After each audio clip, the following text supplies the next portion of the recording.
Our favorite 3D gorilla. He wears a red tie, he's a pretty stubborn guy, Donkey Kong.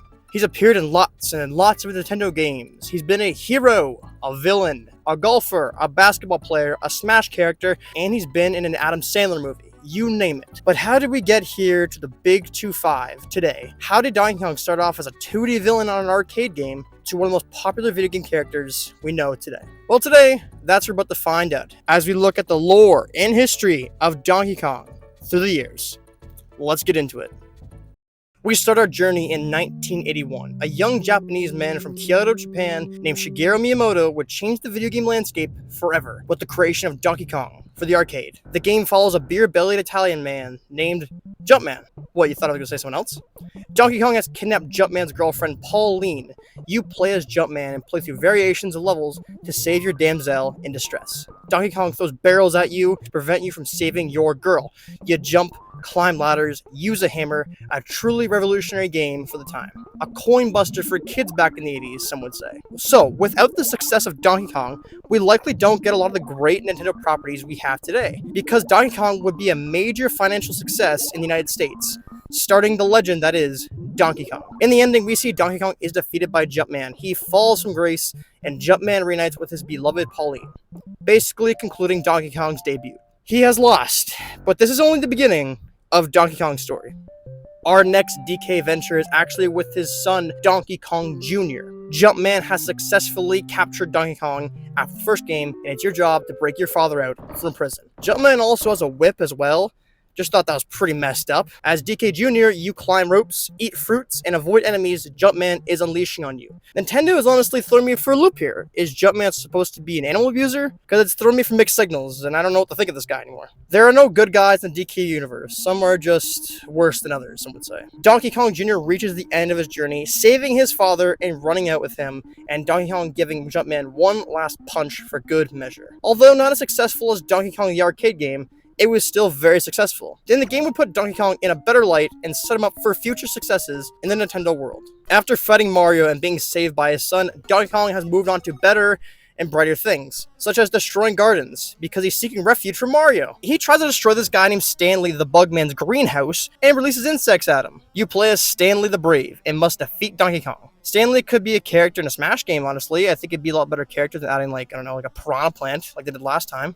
You lazy goobers. But that concludes Donkey Kong's arcade trilogy. And the craziest thing about the arcade games is it originally was supposed to be a Popeye game. As in Popeye, he was supposed to be Jumpman, Brutus was supposed to be Donkey Kong, and Pauline was supposed to be Olive Oil. But due to licensing issues, they couldn't get the rights. So they settled with Jumpman, Donkey Kong, and Pauline, and it worked out pretty well for them, if I had to say so. But from now on, Mr. Kong will get more popular and move on to better things. Donkey Kong Circus, for example, and Donkey Kong Hockey. But we don't need to talk about those too much, because they're just kind of like Game & Watch 2D games. And after having a few ports and remasters of the original games, Donkey Kong went on to something new and would get a completely new look. He changed his mentality, brought his family members in, and started to fight alligators in Donkey Kong Country for the NES. In 1994, the video game company Rare started a partnership with Nintendo, and this company would change Donkey Kong forever. He loses his pudgy look and more monkey-like look. He's transformed into an ape we know today. The gorilla look, broad shoulders, short leg, big chest, Donkey freaking Kong. He brings along his nephew Chimp. He's a smaller, but just as agile, and the pair must find the missing banana horde. They're given information from Cranky Kong, who actually I believe is the original Donkey Kong from the 80s, making him Donkey Kong's grandpa. He's also pretty abusive. Plot of a lifetime. The Kremlin King, King K. Rool, took all the bananas, and that is where DK and Diddy set on their venture to retrieve the bananas back from the evil alligator. In this game, you got a buddy named Funky Kong. He's basically a chill stoner version of Donkey Kong. He's pretty chill, you can have combos with him. Pretty cool dude. He's got a flight service to help you travel across the map. There's a total of 6 worlds in this game, and each world offers various challenges, like the Kremlings, Clambo, many different Kongs, Zinger, and Chomps. In each world has their own boss. We got Naughty, Master Necky, Queen Bee, Drum Drum, really naughty, when I'm with you, and Master Necky Sr. And of course, the final boss is King K. Rool. But Donkey Kong and Diddy Kong ain't alone on their journey. They get help from other animals like Rambi the Rhino, Ungard the Swordfish, Winky the Frog, Quacks the Parrot, and Espresso the Ostrich. These wild animals help DK and Diddy complete their journey After completing each stage, Diddy and Donkey Kong do a little shindig. There's also little collectibles you can get, like the Kong collectibles, which are just the 4 letters. And oh, did I mention this game is hard? People like to say back in my day, blah, blah, blah, but legitimately, old 90s Donkey Kong games were a different breed of hard. One hit, dead. I got no idea why the hitboxes are so big. The tires, are you kidding me?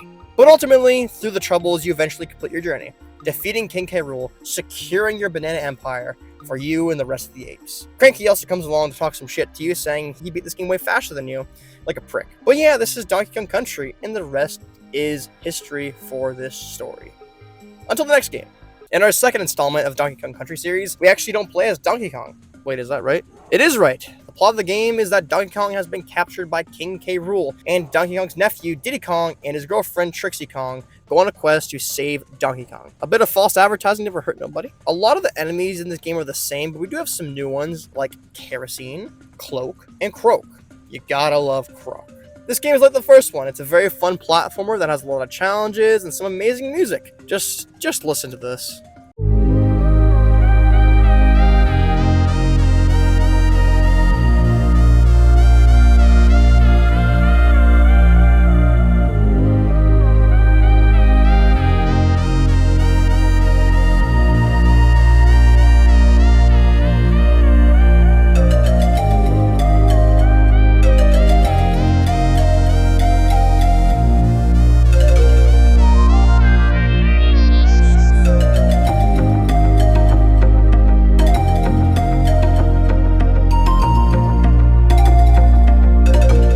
Is that the best video game music you ever heard? Sounds like it to me. We got new animal buddies like Squinter the spider, Rattly the weird-looking snake, Clapper the sea lion, and Glimmer the fish, I guess. We get introduced to some new Kongs like Swanky Kong, who's an entrepreneur who tries to scam you into buying Bitcoin. Swanky Kong's Kong coin is blowing up right now. Just buy one. Don't be shy. Nah, he's actually just a game show host. Still probably scams people though. Funky Kong is back and better than ever, and he has funky flights too. He gets sponsored by Boeing in this game. The final Kong we see is Wrinkly Kong, the wife of Cranky Kong, and the grandmother of Donkey Kong. The bosses we get here are some wacky animals, be it Crow, Codrell, a creepy crow, or perhaps King Zing. But that all pales in comparison to the main boss, Captain K. Rool. He gets promoted from king to captain, but no matter what he is, it is not enough to defeat the Kongs, as Diddy and Trixie defeat the big alligator and save his uncle, Donkey Kong. And they live happily ever after. Until they made another game. In Donkey Kong Country 3, Donkey and Diddy Kong are both missing. Yes, Donkey Kong. The first 3 games where he's a protagonist, you only play as him once in those games. I gotta admire the hustle. This time our main protagonist is Trixie Kong and her little cousin Kitty Kong. And it's still got the style of the first 2, some new enemies, some wacky bosses like Belcha and Squirt. What the hell is that thing? There is also the Brother Bears, which are an addition to this game. I don't know why they're there, but they just are. They're just weird-looking bears. Looks like they came out of a Banjo-Kazooie game. Funky Kong is also back this time. This time he's a handyman and provides boats for Trixie and Kitty Kong to move around the entire map. And Swanky Kong is back, trying to run a pyramid scheme. This game concludes with us finding out the reason behind Diddy and Donkey Kong's disappearance. It was because of King K. Rool again. This time he's role-playing as a German scientist by the name of Baron K. Roolenstein. And that's about it. Donkey Kong Country 3 completed the trilogy of the Donkey Kong Country games. For the time being, they did have Donkey Kong Land games, which were basically the Donkey Kong Country games that were remastered for the Super Nintendo, but that was it. There was nothing too special there. It's basically the same games with some extra levels. But the next time we see Donkey Kong is truly in the new coat of paint. That being...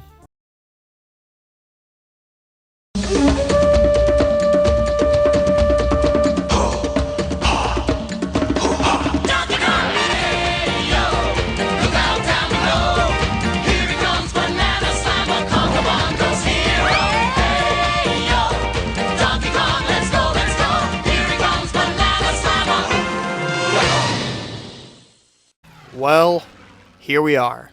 The Donkey Kong Country Show. Made after the success of the Donkey Kong Country games and was produced by Nelvana Limited and Media Lab Studios LA. And for the second season, it was produced by Hongguan Studios. Yes, there was 2 seasons of this show. Donkey Kong Country Show was truly an anomaly of a TV show. It was made in 1997 and aired on Teletoon. to be a kid in the 90s. Now, I've watched a few episodes of the show, and saying this show is strange is a very big understatement. The animation style is actually motion capture, which could explain why everyone looks like they're on acid throughout the entire episode. Seriously, just check out this scene right here. You don't know your own strength, Donkey Kong. We'll have to fix that. Snip, flip, power slip. You're a wimp, and that's it. What? Snip, snip, gonna clip. Make you my sweet and sexy chimp. Come here, you hunk of love. Okay then, chop chop. Also, there's so many thirsty characters, like Donkey Kong, King K. Rool, and Bluster Kong. Yeah, Bluster Kong. He's a random-ass Kong in this thing. He's kind of like a snobby Kong. Kind of an asshole. That's kind of what he is, you know? Also, the chill bro Kong, Funky Kong, he's in this show. And he's flying his plane, and he has a Jamaican accent. I don't know why. I don't know if this is canon or not. I need to ask Shigeru Miyamoto in person if Funky Kong is canonically Jamaican, like he is in the TV show. I don't think Nintendo ever wants to answer this question or acknowledge the show even existed, so I'm probably never going to find the answer to that question. Anxiety, takeoffs are a little rocky. How rocky? Nothing I can't handle. Maybe I should stay behind. You sit this one out. Too late. Donkey Kong is exactly how you expect him to be in this show. He's a big, strong ape who's pretty gullible and dumb. At the end of the first episode, he settles for a robot Candy Kong, knowing it's not the real Candy Kong, knowing it's a robot, but he doesn't care. He still wants to get it on with something, and he chooses a frickin' robot. He chose a Clanker in 1995. Unreal. Cranky Kong is actually one of the best characters in the show. He's actually a pretty funny character. I like him a lot. And, yeah. Listen, the animation is really bad, but I'd be lying if I said this show didn't have any charm to it, because it does. I've cracked a few smiles when I was watching this show, because there was some passion put into this, but, you know, again, it is what it is. It was a 90s show. Maybe you watched this show when you were a kid. Maybe you enjoyed it a lot. Who knows? But for now on, let's move on to Donkey Kong's first 3D game. Here we are, the cream of the crop, Donkey Kong 64. Fresh off the success of Mario 64, Nintendo was thinking, hey, how can we make more money? Ah, yes, the gorilla. Bring him in for a 3D game. This game offers not one, not two, not three, not four, but five. 5 different Kongs. You play as Donkey Kong, Diddy Kong, Tiny Kong, Lanky Kong, and you must collect a certain amount of stars to complete the game. But in this game, it's bananas. There is a total of 201 bananas, but only 100 of them are needed to progress to the final level. The final level is King K. Rool in a boxing ring, where you have to play as each Kong through variations of the boss fight. But the fight isn't officially over until Funky Kong shoots a rocket launcher boot at King K. Rool, officially defeating him and completing the game. Oh yeah, in this game, Funky Kong is heavily obsessed with militia. No one knows why, he just is. He's not even Funky Kong anymore. Some say the death of Wrinkly Kong pushed him over the brink, that he became so obsessed with weapons because he's afraid his other Kong friends will die and needs to protect them so they don't face impending doom. But that's just a theory. But as much as that is strange, the entire game is strange. I mean, look at some of these enemies. The toy block enemies, the flying books, and killer tomatoes, the police. Such a strange collection of enemies. There's also fairies in this game called banana fairies. They're fairies who like bananas. What else do you want from me? The game was developed by Rare, and Rare also developed games like Banjo-Kazooie and Conker's Bad Fur Day. And if you played those games, you can see a lot of similarities with this game and Donkey Kong 64. And some maybe a little too similar to Conker's Bad Fur Day. There's a total of 9 worlds, spanning across scary castles, the lost civilizations of the Aztecs, and some good old-fashioned jungles. Each Kong has special abilities. Donkey Kong has the Primate Punch, Strong Kong abilities, the Simian Slam, and his Coconut Gun. Diddy Kong's got his Rocket Barrel Boost, the Simian Spring. Tiny Kong has the Ponytail Girl, and the Monkey Port Maneuver. Lanky Kong has the Handstand, the ability to inflate himself like a balloon, and Super Speed. Clap for Lanky, everybody, he deserved it. And last but not least, Chunky Kong. He has the Hunky Chunky, Primate Punch, Gorilla Gone, and the Pineapple Launcher. Donkey Kong also has a love interest in this game, that being Candy Kong. And I mean, come on now, that ain't no monkey. That ain't no monkey. And some scenes within this game are truly wild. This is a children's game, everyone. At the end of the game, if you complete it and get everything done, all 100% of it, you get a few extra cutscenes in the epilogue. But you can actually complete this game at 101%. And here you get special cutscenes of all the characters doing auditions for the game. Ain't that swell? Alright, that was Donkey Kong 64. And from here on, Donkey Kong will move on to the next generation of consoles, going on to the GameCube. 4 years after the sort of successful Donkey Kong 64, Donkey Kong made his debut for the GameCube with Donkey Konga. Donkey Konga is a rhythm bongo game where Donkey Kong and Diddy Kong find bongos on the beach and they figure out how to play it. And that's the game. But what's cool about Donkey Konga is you get to use your own bongos, the Nintendo bongos. And the game is just an overall chill experience. You get to play bongos through variations of songs, challenge your friends, and try to beat their high scores. You can play with the 4 players on the screen as well. And there's also a variety of different songs you can play with the bongos, like the Super Mario Bros. Theme song, the DK Rap, Kirby's theme song, the Pokemon TV show, 99 Red Balloons, Earth, Wind & Fire September, On the Road Again by Willie Nelson, All the Small Things by Blink-182, and many more songs. It's just a chill, fun time with the boys, and it's so good that it got its own sequel. In 2004, Donkey Kong will go back to his original roots in Donkey Kong vs. Mario for the Game Boy Advance. This time it wouldn't involve Pauline. It would actually go into a different story than usual. In this game, Mario is a toy tycoon and is selling his brand new Mario toys. And these catch the eyes of Donkey Kong.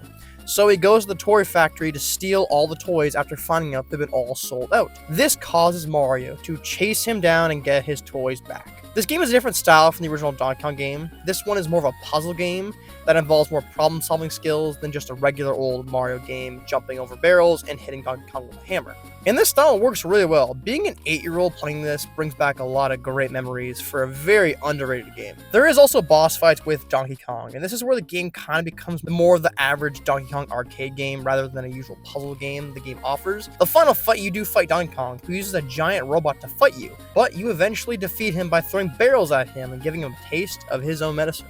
Donkey Kong ends up crying because he's not getting any toys, so Mario feels bad for him and gives him a free Mario toy. And the toy tells Donkey Kong he loves him, and this concludes the game. But after this, Donkey Kong will go back to making some more music. In Donkey Konga 2, it's mainly just an updated version of Donkey Konga 1, with some new original songs and some different songs from the mainstream media, like All Star by Smash Mouth, Losing My Religion by Duran Duran, and La Bamba by Los Labos. As Donkey Konga 1 was, it was a fun rhythm game, be it by yourself or with your friends. But Nintendo got some other ideas after making Donkey Konga 2. They were thinking, hey, we got these bongos, right? What if we made a 2D platforming boxing game with them? And that's exactly what they did. In 2004, Nintendo gave us Donkey Kong Jungle Beat. This time you use bongos, but not for just playing the drums, but for kick and tail on a 2D platformer combined with a boxing style game. The game has 16 total kingdoms and a variety of bosses, like Bloathog and Gravetusk. But what's unique about Donkey Kong Jungle Beat is majority of its bosses are different Kongs. That's right, I'm talking Dread Kong, Ninja Kong, Karate Kong, Ghastly Kong, and Sumo Kong. That's a lot of Kongs. And when you fight each Kong, it's in a different area and it's done in a different style of boxing match. You could fight a Kong in the Banana Kingdom, the Starfruit Kingdom, or the Moon. And you're doing this with the bongos. And it provides a very fun and unique challenge to the game. It also does give you a satisfying last finishing blow when you defeat each boss. Now, outside of the fun boss fights, there's also a 2D platformer that comes with the game. That can give you some entertainment with the collecting of bananas and these tiny monkeys that help you. And you also get to ride this weird looking ox thing.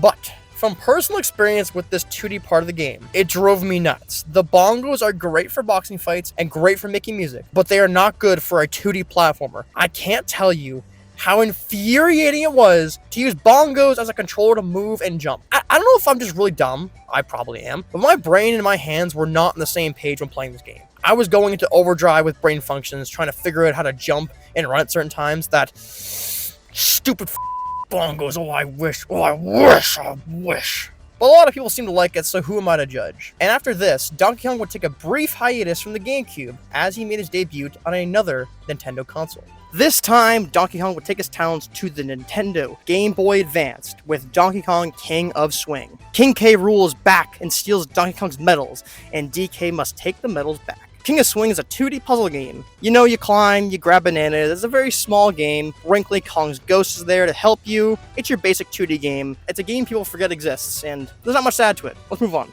Donkey Kong is back on the GameCube again for Donkey Konga 3. However, this game was only released in Japan, so it was not sold in Europe or North America. It's basically just the same as Donkey Konga 1 and 2, with just more song selections. There's a selection of Nintendo and anime songs you could choose from. If you live in Japan, it might be really fun for you, so, konnichiwa miyamasa? Right? Alright, round 2 for Donkey Kong vs. Mario. This time, instead of taking Mario's toys, he straight up kidnaps a woman. That being Pauline. Basically, Pauline chooses Mario's toy over Donkey Kong's toy, so he kidnaps her. And now Mario and his army of toy Marios go on a journey to save Pauline from the Great Ape. The game is very similar to the Game Boy Advance version of doing puzzles with Mario, summoning your soulless toys to help you do your bidding. It's a fun game. You know, it is what it is. It's kind of the same as the first one. Our game concludes with Mario defeating Donkey Kong and rescuing Pauline. And DK is sad, but Pauline kisses his toy, and it blushes, and they all have a chill time. You know, it's like Donkey Kong's not really the villain anymore, it's kind of misunderstood. Kidnaps a woman or two at this point. You know how it is.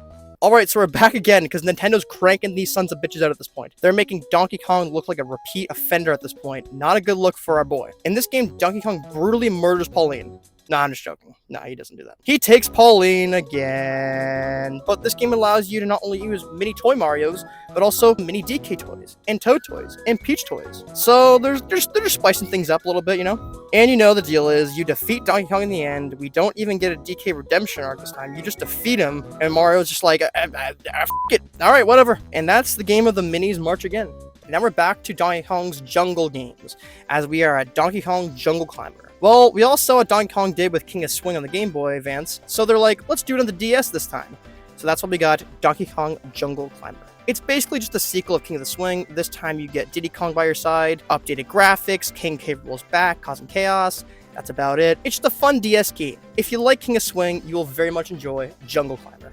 Now this is Donkey Kong entering new territory. Donkey Kong Barrel Blast. A racing game. Yep, you heard it right. A racing game from Donkey Kong, the same time they released Mario Kart Wii. Sounds like a dumb idea, because it probably was, because I didn't know this game existed until I did research for this video. But it in fact does exist, and it revolves around the Kongs and the Kremlings battling for the Ultimate Racing Championship. And you play as DK to defeat them in races. This game allows you to play as Donkey Kong, Diddy Kong, Cranky Kong, Lanky Kong, Tiny Kong, Funky Kong, and Wrinkly Kong's ghost. And I didn't play this game, but looking at gameplay, it looked like it would drive me bananas.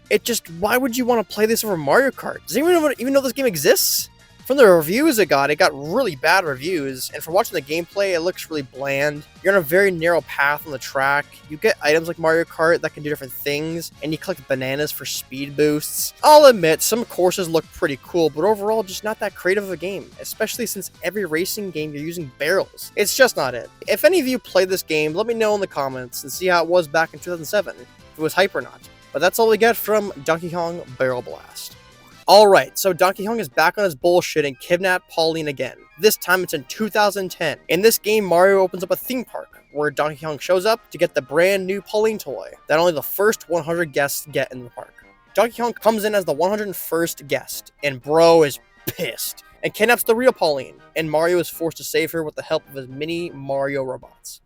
And it's just the same one as the last few games. This game takes the style of the 2D Mario games and mixes it up with the old-fashioned Donkey Kong games from the 80s, and combining it into a puzzle game. And Mario also uses his Mario robots to rescue Pauline. I swear to you, this game was an attack on Donkey Kong's character. There is no need to do my boy like this. At the end of the game, Mario eventually rescues Pauline, but feels bad for DK and rewards him with a tiny Pauline toy. And all three of them ride the Ferris wheel to a happy ending. Now, Donkey Kong has had a weird journey past Donkey Kong Country 3. He's had 3D games, bongo fighting games, kidnapping Pauline, but now, I think it's time for Donkey Kong to go back to his roots.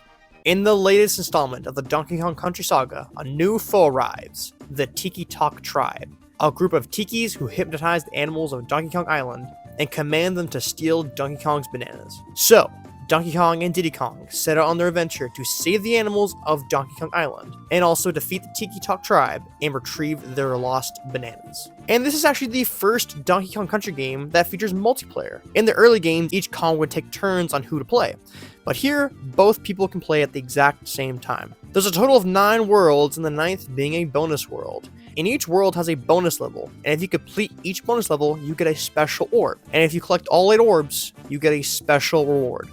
More on that later. This game also gives us the return of Rambi the Rhino, and new enemies like the Tikis, Skinny Birds, and giant octopuses. There's also brand new bosses in this game, like Mugly, and his twin sister, Thugsley, who are battering ramming rhino toads. Then there's Mango Ruby, a tiki-like snake that can cause electric shocks through your body. The Scurvy crew are a trio of dastardly pirate crabs. The Mole Train and Mole Mixer Max give our two favorite monkeys trouble on their terrain. There's also Colonel Pluck, a chicken and a robot. Just sounds awesome. Then there's Stu, a skinny-necked bird who lives in a bowl and throws bombs.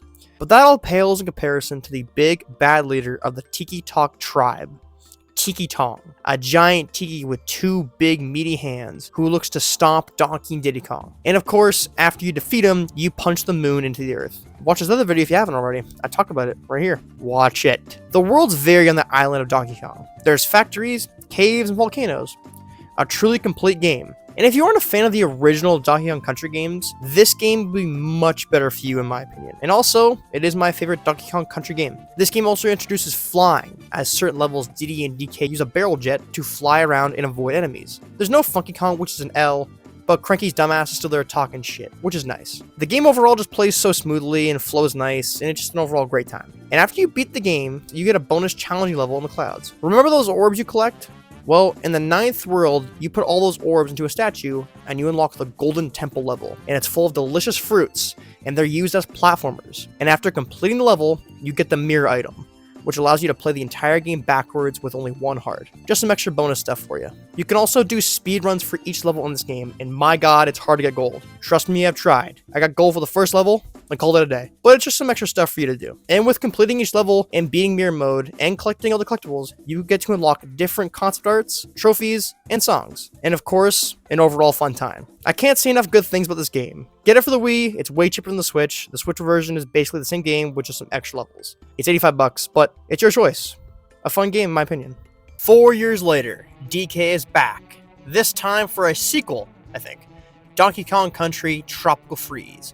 This time around, it's not only DK and Diddy, it's also Dixie and Cranky Kong. Each Kong gets a slightly different ability when using them. Cranky uses his cane to bounce off the ground to gain some serious height. Dixie uses her hair to help you levitate and hover and gain some alright height. And Diddy Kong uses his jetpack to help you stay in the air for long jumps. And of course, you want to play this game in easy mode, you get to play as Funky Kong. Why is Funky Kong in easy mode? Because Funky Kong is that OP. Shit's too easy for this guy. The plot of this game is a group of evil snowmads take over DK Island and freeze a lot of stuff. And you must save DK Island, and you must stop the snowmads' cold, tyrant terrain. Rambi the goated rhino is back, racing through walls and jumping through subpar levels. We got some brand new bosses in this game. Poppy the presumptuous seal, a smooth seal with moxie. Scowl the startling night owl. Fugu the fugly looking fish. And the main antagonist for this game, Lord Frederick the Snow Mad King, a humongous Viking walrus who seeks to conquer Donkey Kong Island. Donkey Kong and his Kong friends defeat the Viking tyrant and knock him back to his nomads, and bring back the tropicalness back to DK Island, ending our story. The game has a total of 6 worlds and 1 bonus world. There's also a bunch of new snow-themed animals, like penguins, seals, and bees. Tropical Freeze offers more of a cinematic and colorful version of Donkey Kong Country Returns, while also being very smooth to play and giving an awesome experience. Because you can jump right in, no tutorial needed. It's an easy to play game, but hard to master type of game. And overall, great experience. Oh god, we're so back, baby. Mario and Donkey Kong. Round whatever this is at this point. This video is almost about Mario at this point. I'm talking about it too much. But this time, it's new for the Nintendo 3DS. A brand new console to test out some new 3D games. And this would be the very first Mario vs. Donkey Kong game that is in 3D. Yep, it's in 3D. Mainly each level is just on tracks. You use a toy Mario, Toad, Donkey Kong, and Peach, etc. But Donkey Kong is actually not even in the game. It's just Mario doing puzzles. So let's move on. Okay, now we are cooking. This is actually a Donkey Kong vs. Mario game. And actually the first Donkey Kong vs. Mario game on a main console that isn't a handheld. Yes, believe it or not, this is the first Donkey Kong vs. Mario game that's on a main console. The Wii U. Even though the Wii U is technically a handheld, but let's not pay attention to that. Let's pay attention to Donkey Kong being a serial kidnapper again, taking Pauline for some other reason involving a toy or some bullshit. And we are back to 2D. One 3D game, back to 2D. We had a good run. And there's not much to explain here. You control the toy robots, Mario, Toad, and Donkey Kong, etc. But you get to use a touchpad to choose what levers to move and which toy robot to control. And like all the Donkey Kong and Mario games, it ends with a final battle. And once you defeat the level, you find out Donkey Kong, Toad, and Pauline were working together to give Mario a surprise birthday party. At least they switched it up this time. And from here on, Donkey Kong will get another remaster with Tropical Freeze on the Nintendo Switch. But we don't need to talk about that too much because it's basically just the same game. Let's talk about Donkey Kong on the big screen. In the 2023 Mario movie, Mario travels to the Kong Kingdom for help, and we see a lot of Kong friends we know and love. Our first scene of the Kong Kingdom, we see a familiar face. Pause. You see that? That's our dog Swanky Kong. Remember from the Donkey Kong Country games? Where he scams you? Good to see he's still doing alright. But eventually we see the main Kongs. We see the king of the Kong Kingdom, Cranky Kong, who actually I really enjoyed this movie. The voice actor for him did a really good job. But enough Cranky, we want DK. And we get him. And he's voiced by Seth Rogen. Oh boy. No disrespect to Seth Rogen. He's talented, but a huge miscast for this character. John Cena would be my choice for Donkey Kong. But whatever. Donkey Kong gets a new look. And I mean, it looks very similar, but looks a little off. Could this just be a small redesign? At first I thought that, however, this movie claims Donkey Kong is a son of Cranky Kong. But we know in the games that Donkey Kong is the grandson of Cranky Kong, not son. Meaning this Donkey Kong must be Donkey Kong Jr. from the old arcade games, aka modern day Donkey Kong's father. Is this true? Hell if I know, I'm just spinning some good old theories right now, but I have no idea. DK fights Mario so that Mario can prove his worth for the Kongs to help him. Mario eventually defeats Donkey Kong, but during the fight we see some familiar faces. Diddy is cheering on his uncle from the crowd, and his girlfriend Dixie Kong is beside him, and Chunky Kong makes a small cameo right here. Glad to see Nintendo hasn't forgotten about our dog Chunky, even though he is dead. That is the most important stuff DK does in the movie. He also helps Mario on his journey and helps to defeat Bowser, and that's about it. And he's also probably getting his own movie, but that's all from the movie Donkey Kong for now. Let's get back to the video games.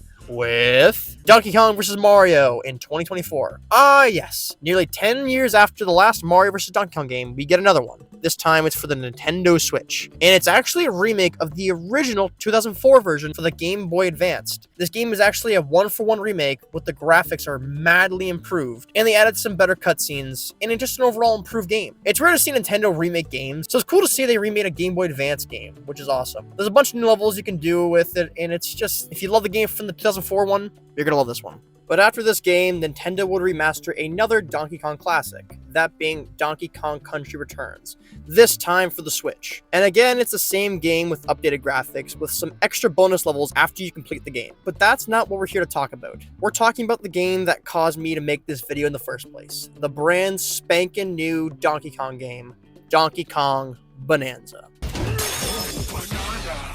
26 years since the last time Donkey Kong got his own 3D game, and 12 years since his last original game, Donkey Kong, in the year 2025, finally gets a new game, Donkey Kong Bonanza. This time, Donkey Kong has gotten an even more new look, changing from not only his classic video game design, but also his movie design. And you can have whatever opinion you want, but I kinda like it. You gotta understand, the DK we're used to was made by Rare.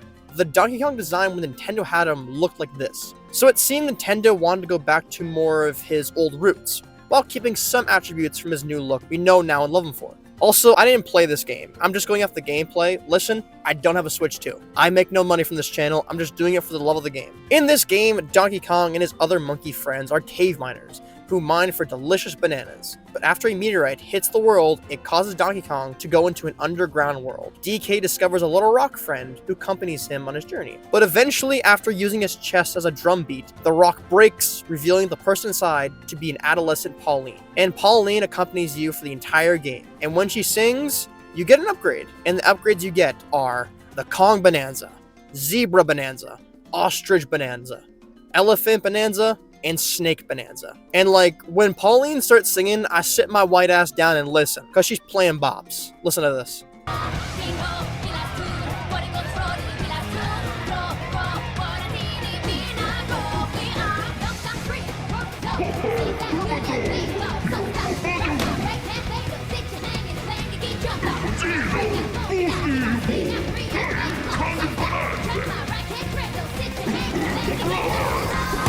And I gotta tell you, when Nintendo cooks, they cook. Because from watching this gameplay, it looks so damn fun. We finally get a galloping 3D Donkey Kong that moves so smoothly, and you can damn near punch anything in this game and basically destroy the entire world if you feel like it. You feel so strong and powerful as DK that nothing can stop you. And I forgot to mention this, you can basically grab anything from a wall and use it as a projectile.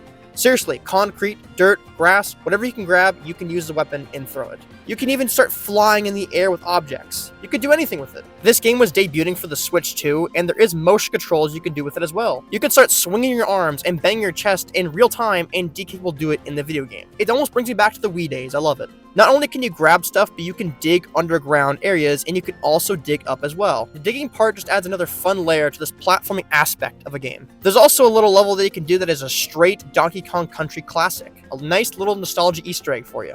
Donkey Kong can also get a variety of costumes for not only Donkey Kong, but also Pauline as well. This game just oozes creativity, and it's so easy to see how much time and effort is put in this game because it just looks like so much fun. I will say, if this game looks familiar to you, that's because the team who made Mario Odyssey made this game. And some people have gripes with that because it's not a completely original game, and it's more so a Mario game starring Donkey Kong.